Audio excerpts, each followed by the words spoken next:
السلام علیکم دوستو، کیا حال چال ہے؟ 13 جنوری 2023 اور جمعہ کا دن ہے جی۔ سب سے پہلے تو تمام دوستوں کو آپ کو جمعہ مبارک، اور امید ہے کہ آپ کا دن اچھا گزر رہا ہوگا، اور وقت پر جمعہ کی نماز ادا کیجیے گا، سورۃ کہف کا ذکر کرنا مت بھولیے گا۔ اللہ تعالیٰ خیر فرمائے۔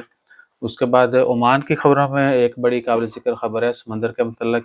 آج کل ایک تو موسم جو ہے کہیں سردی کہیں گرمی، اور بارش کا بھی چل رہا ہے، اور دوسرا سمندر جو ہے تھوڑا بکھرا ہوا ہے، ٹھیک ہے نا۔ آج ایک واقعہ پیش آیا کرم بیچ پر بھی، تو کوشش کریں کہ سمندر کے اندر مت جائیں۔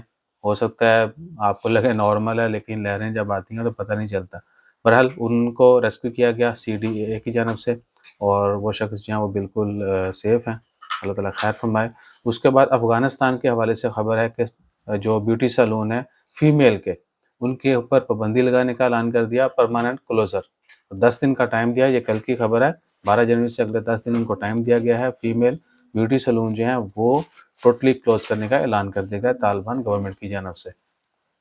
اور عمان میں باقی واللہ کوئی بڑی خبر نہیں آگی، تو جیسے کوئی بڑی خبر آتی ہے امیڈیٹلی شیئر کریں گے۔ اپنا خیال رکھیے، دعا میں یاد رکھیے، اور سمندر میں جانے سے گریز کیجیے۔ جزاک اللہ، اللہ حافظ۔